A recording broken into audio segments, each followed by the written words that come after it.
nous allons parler de voltamétrie.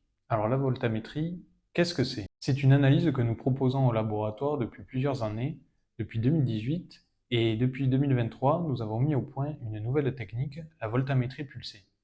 Elle permet de comprendre le comportement du vin vis-à-vis de l'oxydation.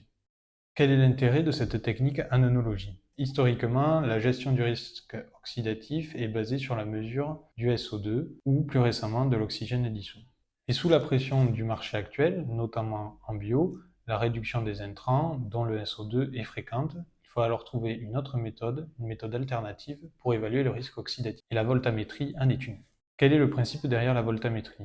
Quand on parle de voltamétrie, on parle d'électrochimie. On étudie les réactions d'oxydoréduction des espèces présentes dans le vin. Et quand on parle de réaction d'oxydoréduction, l'oxydation, c'est une perte d'électrons et la réduction, c'est un gain d'électrons.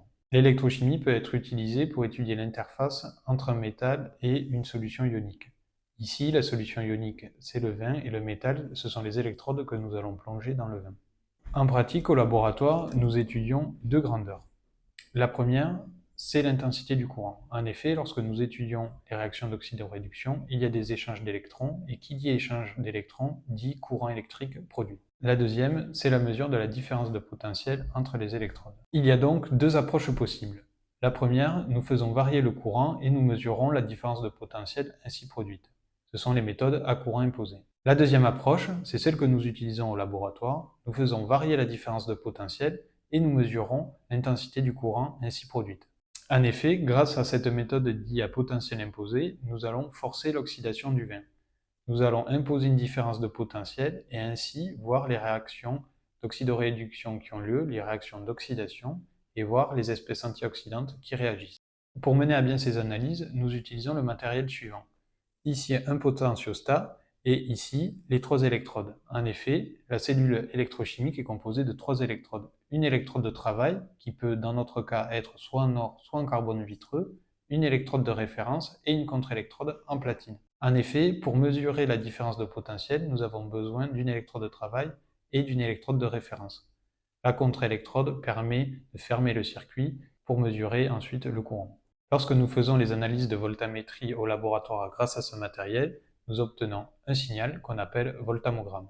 Sur ce voltamogramme, plusieurs pics se dessinent, et sous chaque pic, c'est une ou plusieurs espèces qui s'oxydent. Le premier élément important, c'est le potentiel auquel ce pic se forme. En effet, plus un pic sera décalé vers la droite, vers les hauts potentiels, plus l'espèce sera difficilement oxydable. Le deuxième élément, sur un voltamogramme, c'est l'intensité du pic ou l'intensité des pics. En effet, plus un pic sera important, plus la quantité d'espèces qui s'oxydent, ou la quantité d'espèces antioxydantes, est importante.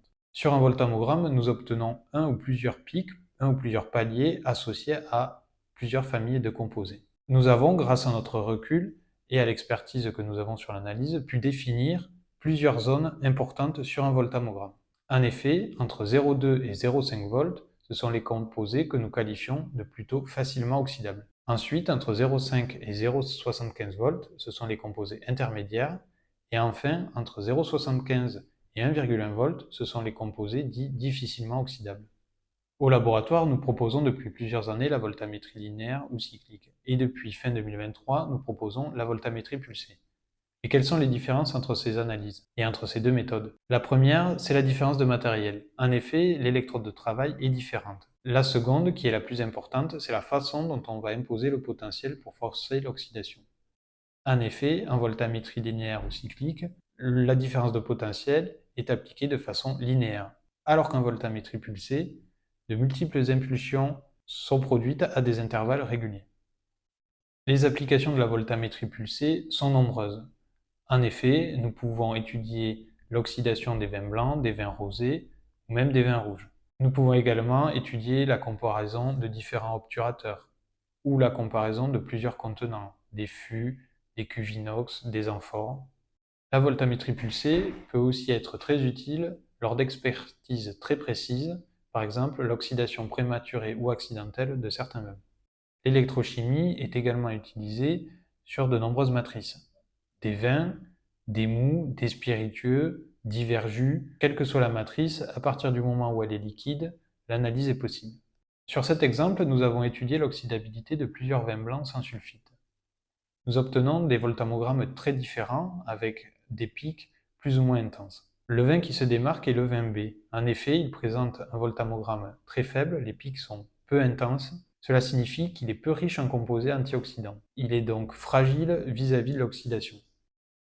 Grâce aux nombreuses analyses en voltammétrie pulsée, le laboratoire a pu mettre au point une base de données riche et adaptée aux diverses matrices, au vin, blanc, rouge ou rosé, ou aux spiritueux par exemple.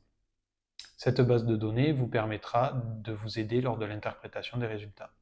Elle est mise à jour régulièrement au laboratoire. Pour conclure, la voltammétrie pulsée est une méthode d'avenir pour le vin. En effet, elle est plus discriminante au potentiel d'oxydoréduction naturel du vin, situé entre 350 et 450 mV. Elle est plus sensible pour détecter plus précisément des concentrations faibles en composés antioxydants, et elle est adaptée à de nombreuses matrices. Elle est également très utile lors d'expertises très spécifiques ou lors de suivi de pressurage ou d'élevage par exemple.